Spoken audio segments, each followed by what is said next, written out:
नमस्कार दोस्तों, guide of man में आप लोगों का बहुत बहुत स्वागत है। मैं हूं आप लोग का दोस्त अभिषेक और दोस्तों आज की वीडियो होने वाली है बहुत ही इंटरेस्टिंग, क्योंकि आज की वीडियो का कंटेंट है एक क्वेश्चन पेपर जो मैं आप लोगों के लिए लेकर आया हूं। आप लोगों की कंप्यूटर स्क्रीन पर ये है वो क्वेश्चन पेपर, ध्यान से देख लीजिए। तो दोस्तों देखिए, यहाँ पर है क्वेश्चंस की कुछ लिस्ट। इसमें मैंने आप लोगों को दिए हैं ये 7 क्वेश्चंस, इन्हें सॉल्व करना है और देखते हैं हम लोग को इसे कैसे सॉल्व करना है, कौन से फॉर्मूले हम लोग यूज करेंगे, किस तरह से इसे यूज करेंगे। ध्यान से आप लोग चेक करिएगा।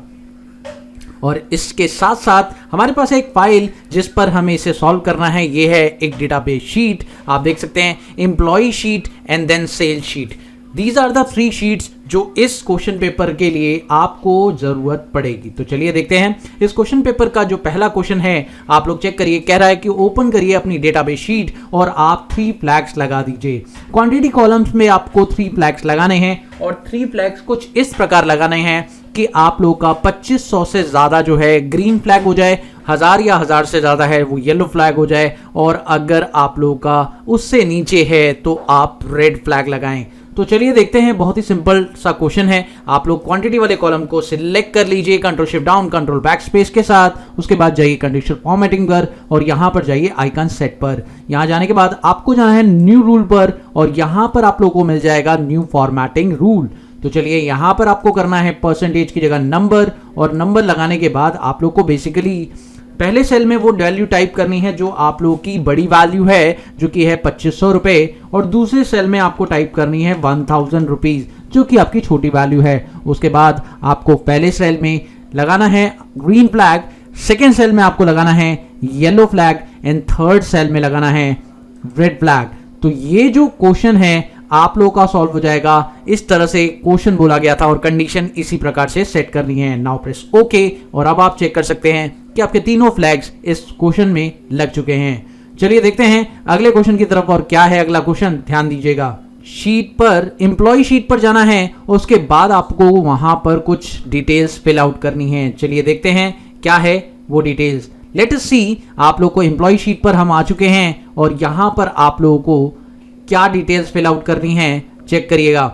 जो भी डिटेल्स आप लोगों को फिल आउट करनी है, एम्प्लॉय कोड इन A15। तो आप देख सकते हैं यहां पर आप लोग को एम्प्लॉय कोड इन A15 सेल, अगर आप चेक करें तो यहां पर आप लोग को एम्प्लॉय कोड के अकॉर्डिंग ये सारा का सारा डेटा जो है फैच करना है, जबकि यहां पर एम्प्लॉय कोड जो है लिखा हुआ है और ये सारा डेटा आपको 1 शॉट में फैच करना है।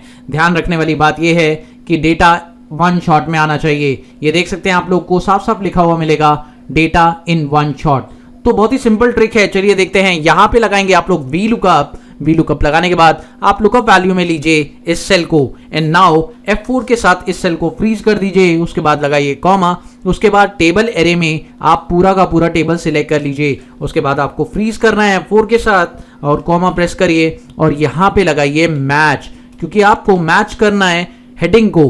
तो आपकी हेडिंग इस वक्त जो है वो एम्प्लॉय नेम है, तो एम्प्लॉय नेम आपने ले लिया। उसके बाद आप कॉमा प्रेस करिए और अपनी हेडिंग्स को सिलेक्ट कर लीजिए और उसको भी आप क्या कर दीजिए, फ्रीज कर दीजिए। नाउ प्रेस कॉमा अगेन, क्योंकि एग्जैक्ट मैच आपको देखना है हेडिंग के अंदर, तो आप 0 लगाइए एंड ब्रैकेट क्लोज कर दीजिए। उसके बाद कॉमा लगाएंगे और एग्जैक्ट मैच यानी वी लुकअप का जो एग्जैक्ट मैच है उसके लिए भी आप 0 लगाएंगे एंड ब्रैकेट क्लोज कर देंगे। उसके बाद बस आपको एंटर प्रेस करना है और अब आप चेक कर सकते हैं जो है आप लोग का आंसर आ चुका है। और अगर आप इसे ड्रैग करते हैं तो आपके सारे के सारे आंसर्स आ चुके हैं। ध्यान से फॉर्मूले को बहुत ध्यान से आप चेक कर लीजिएगा, एक एक स्टेप बहुत ही ध्यान से लगाइएगा। कहाँ फ्रीज करना है, कहाँ नहीं करना है, क्या सेल आपको फ्रीज रखना है, क्या सेल आपको नहीं फ्रीज रखना है, ये बहुत ज़रूरी है, वरना आप लोग का फॉर्मूला गलत हो सकता है। तो चलिए दोस्तों चलते हैं अगले क्वेश्चन की तरफ। और अगला क्वेश्चन हमारा क्या है, लेट्स रीड आउट। तो आप लोग को बोला है इसी वर्कशीट पर आप लोगों को काउंट करना है नंबर ऑफ एम्प्लॉय जिनकी ज्वाइनिंग डेट इस फाइनेंशियल ईयर में पड़ रही है। तो बेसिकली आपको 2005 से लेकर 2006 तक के एम्प्लॉयज को काउंट करना है। तो चलिए देखते हैं आप ये कैसे काउंट करेंगे। तो बेसिकली यहां पर आप लोग को एम्प्लॉय काउंट करने हैं 5 से 6 के बीच में। तो कैसे होगा ये, लेट्स सी। आपको सबसे पहले यहां पर फॉर्मूला लगाना होगा इक्वल्स टू काउंट इफ। अब आप काउंट इफ लगाएंगे तो आप लोग को रेंज सिलेक्ट करनी होगी और रेंज मैंने ले ली है ये वाली जो मेरी डेट्स की रेंज है। उसके बाद मैंने लगाया कॉमा और अब आप लेस देन का साइन लगाइए। इन्वर्टेड कॉमा में आप लिखिए क्योंकि आप लोगों को 2006 में से 2005 की डेट को माइनस कर देना है और उसके बाद आप लोगों को जो डेट मिलेगी, मतलब जो डेटा मिलेगा वो आप लोगों को 5 और 6 के बीच का मिलेगा। तो आपको क्या करना है, यहाँ पे लिखनी है डेट जो कि है 31/12/2006। उसके बाद इन्वर्टेड कॉमा बंद करिए एंड ब्रैकेट क्लोज करिए। अब आप चेक कर सकते हैं कि जो 6 डेटा है वो आप लोगों के इसमें कवर अप हो रहे हैं, यानी कि अगर बात करें 2006 से पहले का सिर्फ 6 डेटा है आपके पास।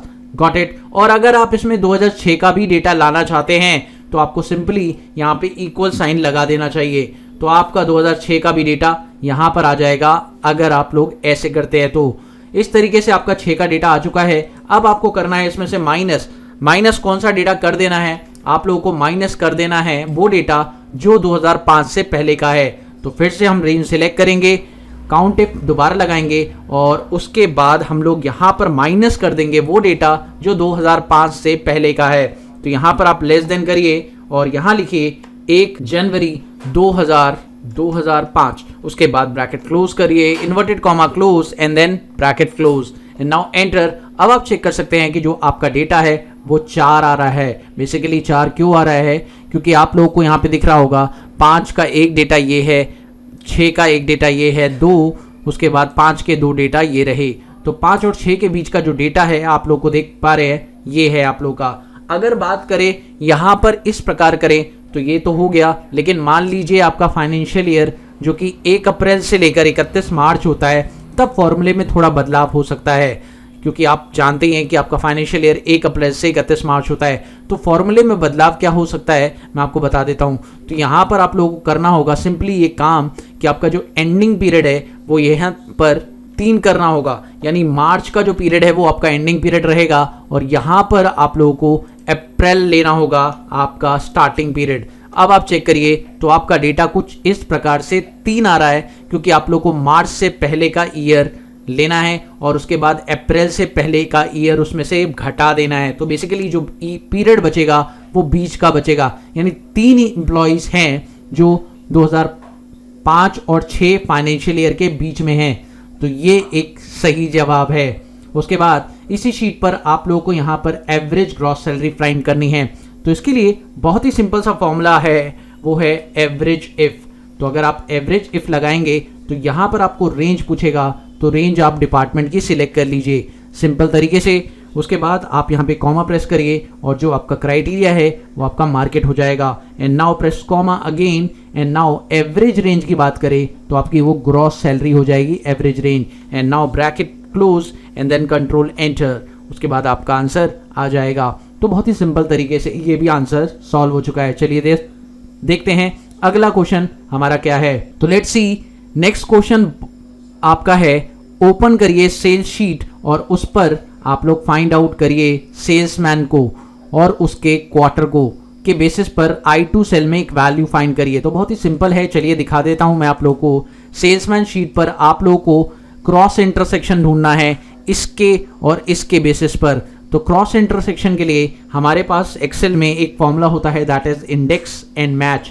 तो आप लोग को इंडेक्स लगाना है और अब आपको कौन सा डेटा देखना है तो वो डेटा सबसे पहले एरे में सिलेक्ट करिए। तो ये है हमारा डेटा। उसके बाद आप लगाएंगे मैच और मैच में आप रो बताएंगे कि कौन सी रो को आपको देखना है। तो बेसिकली मुझे इनमें से कोई रो पता करनी है।